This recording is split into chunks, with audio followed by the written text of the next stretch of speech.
ये थे बैंक से चोरी किए गए पैसे, करीब $30 मिलियन। चोरों ने बैंक तो लूटा, मगर इस बार लूट के दौरान जो पैसे उन्होंने चुराए वो आम पब्लिक के पैसे नहीं थे, बल्कि ये पैसे अमेरिका के 37वें प्रेसिडेंट रिचर्ड निक्सन के थे। ये पूरी चोरी एक बेहतरीन प्लानिंग के साथ की गई थी, जिसमें प्रेसिडेंट के करीबी लोग शामिल थे, और इस चोरी में लूटी गई रकम थी लगभग $12 मिलियन, यानी आज के हिसाब से लगभग 100 करोड़ रुपए। इस चोरी में शामिल गैंग को पकड़ने के लिए FBI भी शामिल हो गई, और इस इन्वेस्टिगेशन में लगभग 125 पुलिस ऑफिसर शामिल थे। जब सच्चाई सबके सामने आई तब उनके पैरों तले जमीन सरक गई, क्योंकि इस पूरे ऑपरेशन में उन लोगों के नाम सामने आए जिसके बारे में किसी ने भी नहीं सोचा था। तो आखिर कैसे इस बेहतरीन और शातिर चोरी को अंजाम दिया गया, वो कौन लोग थे जो इस पूरी चोरी में शामिल थे, और FBI ने चोरों को पकड़ने के लिए वो कौन सा मास्टर प्लान बनाया जो सभी चोर FBI के हाथ लग गए। ये अपने आप में बहुत ही हैरतअंगेज और रोमांचक कहानी है। ये कहानी है एमिल नाम के एक शख्स की, जिसने यूनाइटेड कैलिफोर्निया के बैंक में सबसे बड़ी चोरी को अंजाम दिया, और जिसने FBI को भी हैरत में डाल दिया कि वो आखिर इस केस को सॉल्व करे तो करे कैसे। एमिल का जन्म ओहियो के एक गरीब परिवार में हुआ था, और यही वजह थी कि वो हमेशा गरीबी से बाहर आना चाहता था। इस गरीबी से बाहर आने के लिए एमिल हर वो काम करता जिससे वो अच्छे खासे पैसे कमा सके, फिर चाहे वो काम सही हो या गलत, इस बात से उसे कोई फर्क नहीं पड़ता था। बहुत ही कम उम्र से उसने चोरियों की शुरुआत कर दी थी, और धीरे धीरे वो बैंक लूटने लगा। 70 का दशक आते आते वो अंडरवर्ल्ड की दुनिया में एक शातिर बैंक चोर के नाम से मशहूर हो गया था।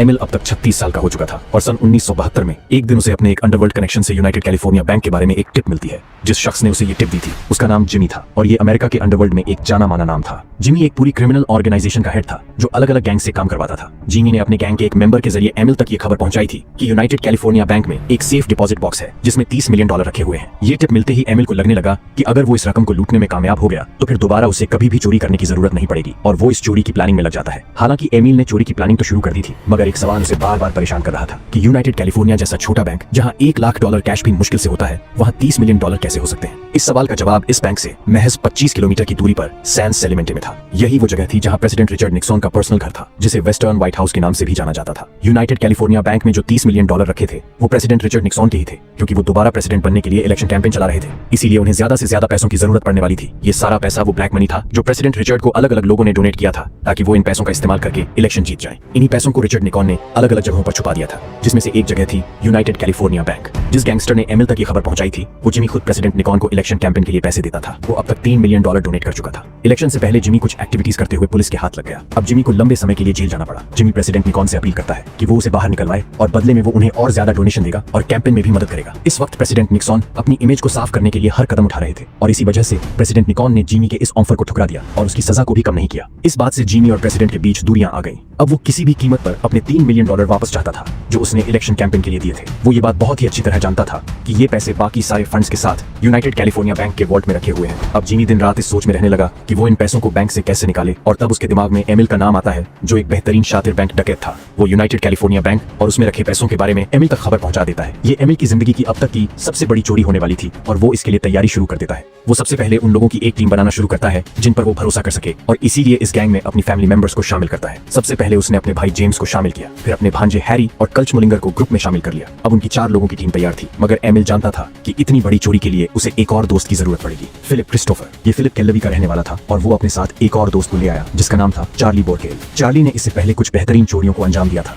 अब उनकी 6 लोगों की एक बेहतरीन भरोसेमंद टीम तैयार हो चुकी थी, जिसमें सब शातिर क्रिमिनल्स थे। टीम तैयार होने के बाद एमिल सभी मेंबर्स को बैंक के बारे में बताता है, मगर एक बात उसने सबसे छुपाई थी कि जो पैसा वो लूटने वाले हैं वो अमेरिकन प्रेसिडेंट रिचर्ड निक्सन के हैं। इस राज को सिर्फ 3 लोग ही जानते थे, एमिल, उसका भाई जेम्स और कल्चमुलिंगर। इस गैंग का हर मेंबर अपने आप में एक प्रोफेशनल क्रिमिनल था, और वो सभी जानते थे कि इस लूट के दौरान उन्हें क्या करना है। अब उनकी पूरी गैंग हर उस चीज का इंतजाम करने लग जाती है जिसकी उन्हें जरूरत पड़ने वाली थी, जैसे कि टॉर्चेस, वायर और एक्सप्लोसिव, क्योंकि एमी ओहियो का रहने वाला था और ये चोरी कैलिफोर्निया में करनी थी। इसीलिए सबसे बड़ी परेशानी थी इतना सारा सामान वहां तक पहुंचाना। इसका भी एमिल ने एक रास्ता निकाल लिया। उसने अपनी रिलेटिव के जरिए सारा सामान कैलिफोर्निया भिजवा दिया और खुद गैंग के साथ फ्लाइट पकड़ ली। कैलिफोर्निया पहुंचने के बाद उन्हें एक ऐसी जगह चाहिए थी जहां वो प्लानिंग कर सके और पुलिस का ध्यान उन पर ना जाए। उन्होंने बैंक से लगभग 1 किलोमीटर दूर एक घर रेंट पर ले लिया। इस घर की खास बात ये थी कि यहाँ से बैंक की छत साफ दिखाई देती थी। अब उन्हें एक परफेक्ट जगह मिल चुकी थी जिसे वो हेडक्वार्टर्स बुलाते थे। सबसे पहले उन्हें एक गाड़ी की जरूरत थी जिसमें वो चोरी के बाद भाग सके। इसीलिए एमिल एक 1962 मॉडल की ओल्ड मोबिल कार खरीद लेता है। इस कार को खरीदने की वजह थी इसकी बड़ी डिक्की। एमिल का मानना था कि इस डिक्की में वो औजार रखेंगे और लूट के बाद सारा कैश भी इसी में रखकर निकल जाएंगे, क्योंकि ये कार सेकंड हैंड थी। इसीलिए एमिल ने एक फर्जी नाम पर इसे ट्रांसफर करवा लिया था ताकि कोई भी उन तक नहीं पहुंच सके।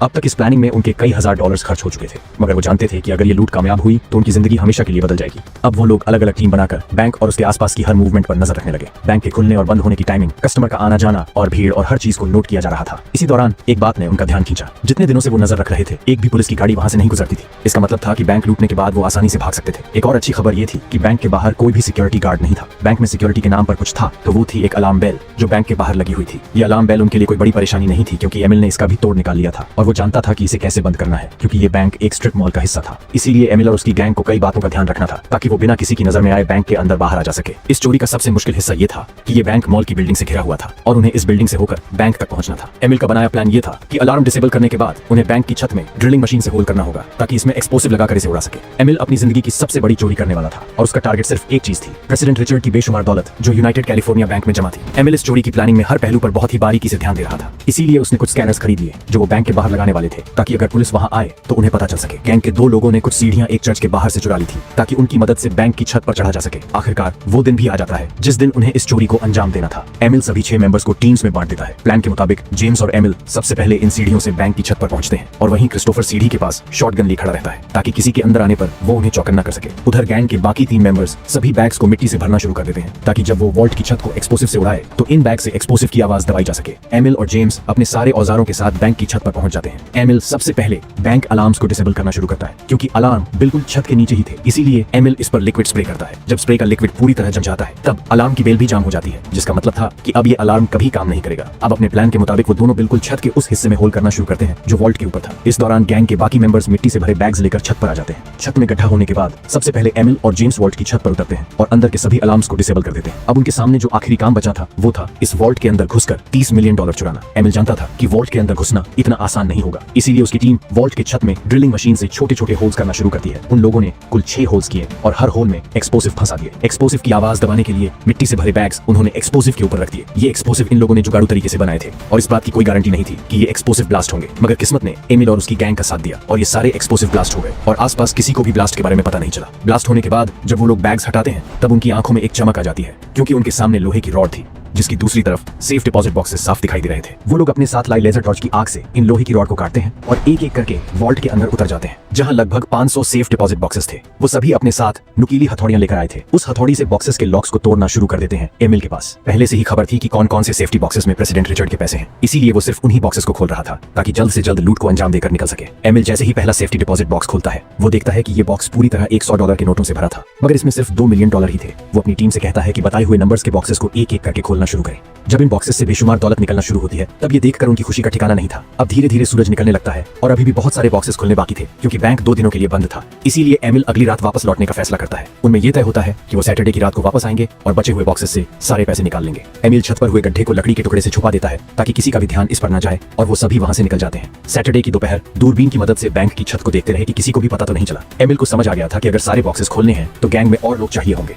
इसीलिए वो 2 और लोगों को शामिल कर लेता है। अब उनके गैंग में कुल 8 लोग हो चुके थे। सैटरडे की रात वो फिर से वॉल्ट में पहुंचते हैं। सब कुछ सही जा रहा था, मगर तभी कुछ ऐसा हुआ जिसकी उन्होंने उम्मीद नहीं की थी। एमिल का साथी जो बाहर नजर रख रहा था वो वॉकी टॉकी पर खबर देता है कि उनकी कार के पास एक और कार आकर रुकी है। इस कार में क्लीनिंग स्टाफ था जो मॉल और बैंक के बाहर की सफाई करता था। एमिल की किस्मत अच्छी थी कि स्टाफ को इस चोरी के बारे में भनक तक नहीं लगी जब तक वो सफाई करते रहे। उन लोगों ने वॉल्ट में काम रोक दिया और बिना किसी आवाज के चुपचाप बैठे रहे। अब मंडे सुबह के 4 बज चुके थे और गैंग अब तक 450 डिपॉजिट बॉक्सेस खोल चुकी थी। वो वॉल्ट से निकलने की तैयारी करते हैं। निकलते वक्त एमिल हथौड़ी से वॉल्ट के दरवाजे पर बहुत जोर से मारता है जिससे वॉल्ट की टाइम क्लॉक खराब हो जाती है और फिर वो दरवाजे को लॉक कर देता है। इसका मतलब था कि अब बैंक एम्प्लॉइज वॉल्ट को नहीं खोल पाएंगे। अगली सुबह बैंक खुलता है तब बैंक मैनेजर हाउसकीपिंग वाले से छत साफ करने को कहता है। जैसे ही वो बंदा छत पर पहुंचता है वहां का नजारा देख वो फौरन मैनेजर को बुलाता है। मैनेजर देखता है कि टेरेस और वॉल्ट की छत में एक गड्ढा है और सारे बॉक्सेस खुले पड़े हैं। वो फौरन पुलिस को खबर करता है। पुलिस को एक सवाल परेशान कर रहा था कि यूनाइटेड कैलिफोर्निया बैंक जैसे छोटे बैंक को चोरों ने टारगेट क्यों बनाया। जब पुलिस को एहसास हुआ कि ऐसी चोरी पहले कभी नहीं देखी गई तब वो ये केस FBI को दे देते हैं। इस केस की जिम्मेदारी स्पेशल एजेंट पॉल कैम्बरलिन और सेंटा एना से स्पेशल एजेंट फ्रांसिस को दे दी गई। उस समय लॉस एंजलिस को दुनिया का बैंक रॉबरी कैपिटल कहा जाता था। यहाँ ज्यादातर चोरियां दिन दहाड़े की जाती थी जब एम्प्लॉइज काम कर रहे होते, मगर इस बार जो केस एजेंट पॉल और फ्रांसिस इन्वेस्टिगेट कर रहे थे वो बाकी रॉबरी से बिल्कुल अलग थी। इस बार चोरी रात के अंधेरे में हुई थी और वॉल्ट के अंदर का नजारा देखकर FBI ऑफिसर हैरान थे। एजेंट पॉल देखते हैं कि मिट्टी से भरे बैग्स जगह जगह पड़े हुए हैं। इसमें FBI को पूरा 1 दिन लग गया वॉल्ट की हर चीज को बारीकी से छानबीन करने में। जिस बात ने एजेंट को सबसे ज्यादा चौंकाया वो ये था कि चोरों ने 450 बॉक्सेस लूटे और किसी को भी भनक नहीं लगी। यही वजह थी कि एजेंट्स ये पता नहीं लगा पा रहे थे कि आखिर इन बॉक्सेस में से चोरी क्या हुआ है। फॉरेंसिक टीम मौके पर पहुंचकर सारे सबूत इकट्ठा करना शुरू करती है। एजेंट बैंक के बाहर जाकर सबूत की तलाश में लग जाते हैं।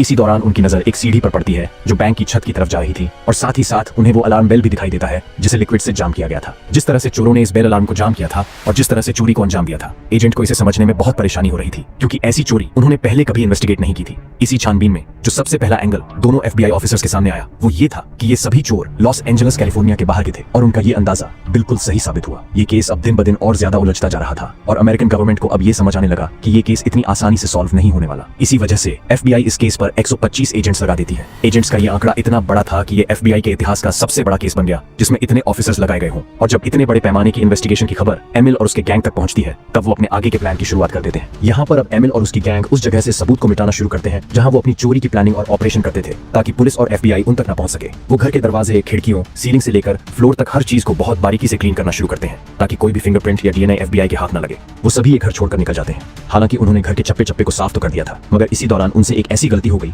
जिसने इस पूरी कहानी का रुख ही बदल कर रख दिया। इस चोरी को हुए अब 36 घंटे से ज्यादा बीत चुके थे। एमिल और उसकी गैंग अब कैलिफोर्निया छोड़ चुके थे, मगर जब वो लूटे हुए पैसों को गिनना शुरू करते हैं तब वो $30 मिलियन नहीं बल्कि $12,08,00,000 ही निकलते हैं। ये देखकर एमिल काफी चौंक जाता है, क्योंकि इन्फॉर्मेशन के हिसाब से ये रकम काफी कम थी। अब इन्हें इन सारे चोरी के पैसों को वाइट करना था। इसके लिए वो लोग लास वेगस पहुंचते हैं, जहां वो जिमी के अंडरवर्ल्ड कनेक्शन का इस्तेमाल करके इन पैसों को लॉन्डर करने वाले थे। 1960 से 1970 ये वो वक्त था जब अमेरिका के ज्यादातर बड़े क्रिमिनल्स अपने ब्लैक मनी को लास वेगस में ही वाइट करते थे, और यही वजह थी कि वेगस उस वक्त मनी लॉन्ड्रिंग का एक हब बन गया था। इस पूरे ब्लैक मनी को व्हाइट में बदलने का तरीका भी काफी दिलचस्प था। पहले ब्लैक मनी को कसिनो क्लिप्स में कन्वर्ट किया जाता था, फिर क्रिमिनल्स और कसिनो ओनर्स के बीच एक डील होती थी। डील के मुताबिक क्रिमिनल्स कुछ पैसे कसिनो में खेलकर उन्हें कट के तौर पर देते और बाकी ब्लैक मनी कसिनो ओनर दोबारा कैश में कन्वर्ट करके दे देते। इस तरह उनका सारा पैसा व्हाइट हो जाता। एमिल ने भी बिल्कुल ऐसी ही एक डील एक कसिनो ओनर से की थी, जिसमें वो $5 लाख कसिनो ओनर को कट के तौर पर देने वाला था, जिसके बदले कसिनो ओनर एमिल को वो सारे पैसे व्हाइट करके देने वाला था जो उन्होंने बैंक से लूटे थे। एमिल अब सारे पैसे बहुत सफाई से व्हाइट में कन्वर्ट कर लेता है। उधर FBI के हाथ चोरी से जुड़ा कोई भी ऐसा सबूत नहीं लग रहा था जो उन्हें चोरों तक पहुंचा सके। अब FBI पर प्रेशर बढ़ता जा रहा था, क्योंकि 125 एजेंट्स इसमें इन्वॉल्व थे। इस चोरी को हुए अब 1 महीने से ज्यादा का वक्त बीत चुका था, मगर FBI के हाथ अभी तक कुछ भी नहीं लगा था। मगर तभी लॉस एंजलिस में एक FBI ऑफिस में दोपहर के वक्त फोन कॉल आता है। ये फोन कॉल उन्हें क्लीवलैंड पुलिस स्टेशन से आया था, जिसमें वो बताते हैं कि ओहियो में एक बैंक रॉबरी हुई है और इसमें भी बिल्कुल वही तरीका इस्तेमाल किया गया था जो यूनाइटेड कैलिफोर्निया बैंक में किया गया था। पुलिस FBI को लगभग 98 सस्पेक्ट के नाम की लिस्ट देती है, और साथ ही साथ ये भी लिखा था कि कौन सा सस्पेक्ट किस क्राइम में माहिर है। ये लिस्ट मिलते ही FBI को उम्मीद की किरण दिखाई दी। अब एजेंट पॉल और फ्रांसिस लिस्ट से उन लोगों को छांटना शुरू करते हैं जो रॉबरी के दौरान फ्लाइट से कैलिफोर्निया आए और गए थे। यहीं से उनका तीर सही निशाने पर लग जाता है। छानबीन के दौरान जो पहला नाम उनके सामने आया था वो था एमिल डिंसियो। क्लीवलैंड पुलिस भी कई सालों से एमिल की तलाश में थी, मगर वो हाथ नहीं लग रहा था। एमिल और उसकी गैंग इस चोरी के दौरान इतना ज्यादा कॉन्फिडेंट थे कि उन्हें लग रहा था कि वो कभी पकड़े नहीं जाएंगे, और यही वजह थी कि कैलिफोर्निया आने जाने के लिए उन्होंने अपने असली नाम से टिकट बुक किया था। यही उनकी सबसे बड़ी गलती साबित हुई। अब FBI को यह पता लगाना था कि लूट के बाद ये चोर गए कहां। इसीलिए वो एयरपोर्ट के पास टैक्सी ड्राइवर से पूछताछ शुरू करते हैं। एक टैक्सी ड्राइवर कल्च मुलिंगर की फोटो से उसे पहचान लेता है और बताता है कि कुछ हफ्ते पहले उन लोगों ने उसे धमकाया था और साथ ही साथ $200 की टिप भी दी थी, क्योंकि उसने उन्हें एक लग्जरी होटल जुबलिन के बाहर छोड़ा था। होटल का नाम पता चलते ही